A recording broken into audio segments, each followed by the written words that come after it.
2008, I was a junior in high school. So I honestly couldn't tell you about the financial crisis that my parents faced, the hardships that business owners had, and the decisions that people had to make during that time. But let's jump into what Chick-fil-A decided to do. Now, you'll have to excuse my creative liberty here because I was not present. I was not in this meeting. I don't know how it happened, but I can tell you from listening to podcasts and conducting some research that this is perhaps how the story may have unfolded. The story that completely changed Chick-fil-A's drive-through experience and the service that they offer, and that the service that keeps you coming back, as well as myself, to Chick-fil-A time and time again. All the executives are gathered in a board meeting. One of them stands up. On the back behind him is, "What are we gonna do?" in big bold letters, right? You see it, and there's obviously nerves. They're settling in, and people are terrified. Furloughs are on people's minds. Going into a defense posture are on people's minds. Do we start laying off people? Do we start closing down restaurants? What does this mean for, the future? How long is this going to last? All these are legitimate, relevant questions.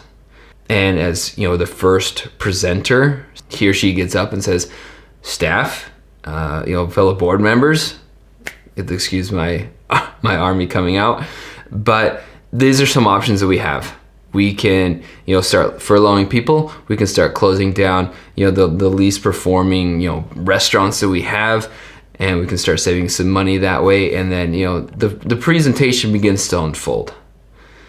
And in the back, you have Truett Cathy, the founder of Chick-fil-A, and he's reserved. He's not saying anything, but he's looking up and he's listening to the presenter. Now, after the first person is done, there's some silence in the room. You have people looking around. The presenter is looking for further, guidance. The blessing off on his or her plan. But then all of a sudden, Truett Cathy breaks the moment and says, "We are not doing that." There's audible gasps. People are leaning into their chairs. What did he just say? "We are going to invest and redefine the drive-through experience." What? Did I just hear that right? You can just picture it, right? The eye rollers, the leg jigglers, the nail biters. You have all those people present and they're doing their thing, but then they're shifting all their attention and they're looking at Truett Cathy and they're thinking, "What?" He says, "We're going to reinvent the drive-through experience.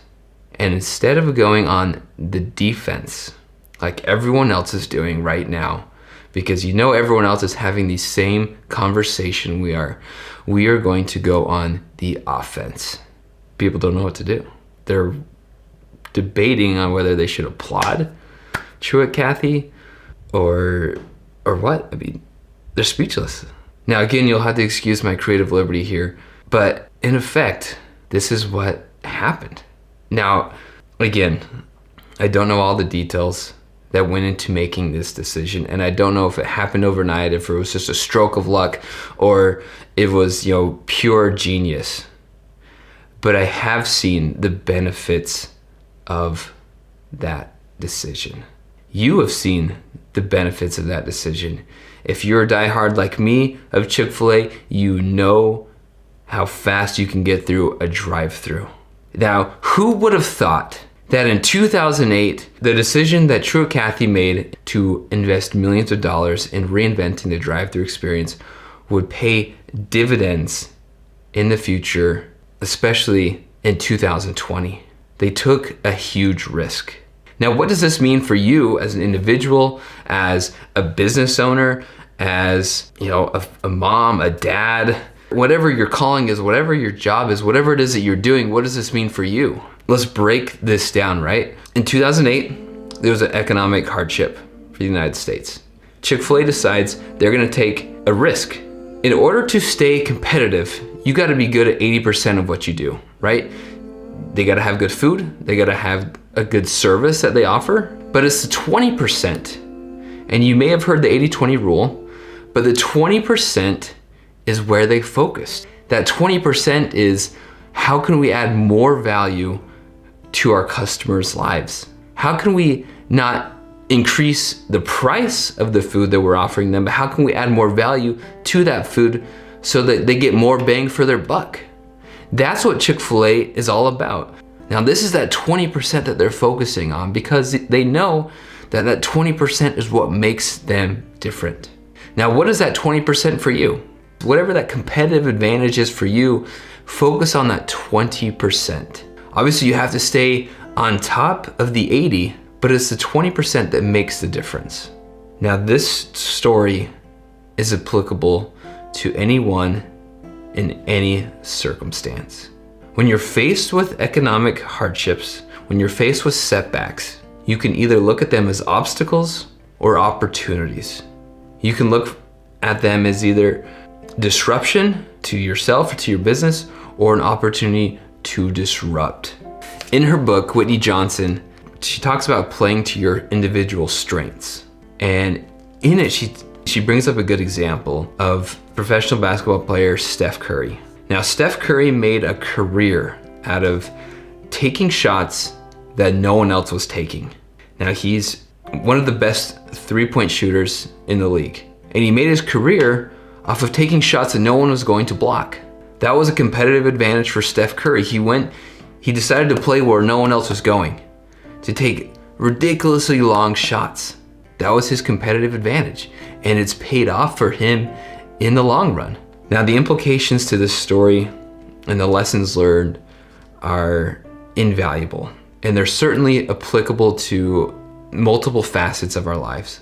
But the key takeaway is, one, do you see obstacles as opportunities? And if so, when you're faced with those obstacles, how are you going to react to them? If you see obstacles as opportunities, can you use that to your advantage? Now, second, is there a place in your life and your career that you can go where no one else is going? I promise that there's something right now that you can do that will make and give you that competitive advantage, that 20%. Now, if this was influential, if this helped you, if this inspired you, if this got you thinking about something else, of how you can make a difference, or how you can invest in yourself and how you can disrupt yourself, or simply the fact that maybe you're just a diehard Chick-fil-A like myself and you want to hear more stories about them. If any of these were the case, please consider hitting subscribe, and I'll see you next time on Storytime. Rojo.